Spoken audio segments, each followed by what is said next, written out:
You turn on a VPN, open a private browser, maybe even launch Tor, and suddenly you feel invisible, like you've become a ghost on the internet. No name, no face, no location, just another anonymous user floating through millions of packets moving across the web. But here's the problem.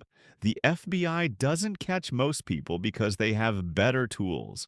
They catch them because humans make mistakes. And throughout the history of cybercrime, some of the most wanted hackers, scammers, ransomware operators, and darknet criminals weren't found because encryption failed. They were found because they slipped. One click, one login, one forgotten setting, one tiny mistake. And the mask came off. Today, we're going to explore how the FBI and other law enforcement agencies can connect digital clues together and uncover the real person behind a screen. Real quick, before we go any further, if you're enjoying the content and want to learn more about, make sure to subscribe. I upload twice every single week, so you'll never miss the next upload. Now, let's get back to the video. Finding someone online isn't magic, it's investigation. The first thing most people get wrong is believing that an IP address is a person. It's not. An IP address identifies a network connection, not the human sitting behind the keyboard. Investigators treat an IP address as a starting point, not the finish line. Think of it like a license plate. A license plate can tell you who owns a car. It doesn't automatically tell you who was driving. The same thing happens online. When investigators obtain an IP address from website logs, server records, or online services, the first thing they usually learn is which internet provider assigned that address and roughly where it was being used. No hacking, no secret FBI software, just paperwork. Legal requests, court orders, and records from internet providers. Because finding someone online often starts with information, not technology. The internet provider keeps records showing which customer was assigned a particular IP address at a specific time. Investigators can legally request those records during an investigation. But here's where things get interesting. Getting the subscriber's name is often just the beginning. Because a house can have 5 people, an office can have 500, a coffee shop can have hundreds more. The FBI still needs evidence linking activity to an actual person, not just a connection. That's why investigators often combine network records with device forensics, surveillance, account activity, and other evidence. Now let's talk about the biggest myth on the internet.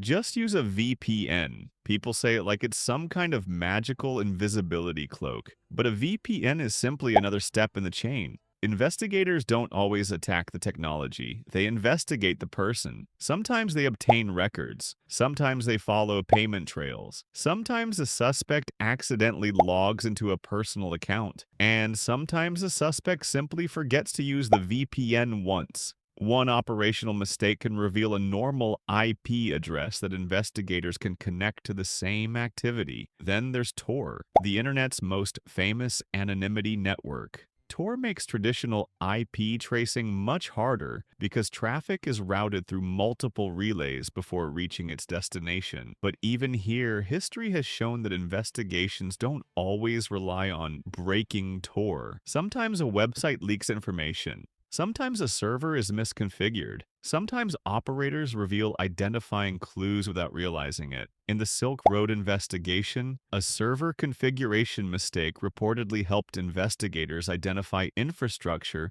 that was supposed to be hidden. And that's the pattern you'll see again and again. Not super hackers, not impossible technology, just a simple mistake. The internet is full of tiny leaks. Browser leaks, metadata leaks, account recovery emails, login timestamps, payment records, cloud logs, search history, device fingerprints. Individually, they mean very little, but together they can tell an entire story. In fact, modern investigations often look less like hacking and more like assembling a giant puzzle. One piece comes from a server, another comes from a phone, another comes from a cloud account, another comes from financial records, and eventually investigators stop seeing usernames and IP addresses. They start seeing a person. That's why the smartest cybersecurity professionals don't obsess over anonymity tools.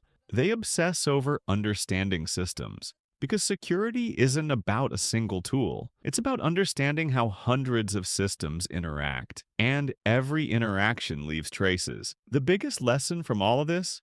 The FBI usually doesn't find your real IP address because they discovered some secret button. They find it because every digital action leaves evidence, and when enough evidence is connected together, the picture becomes impossible to ignore. That's it for this video, guys. You're watching Hacker's Arsenal, and I'll see you in the next one.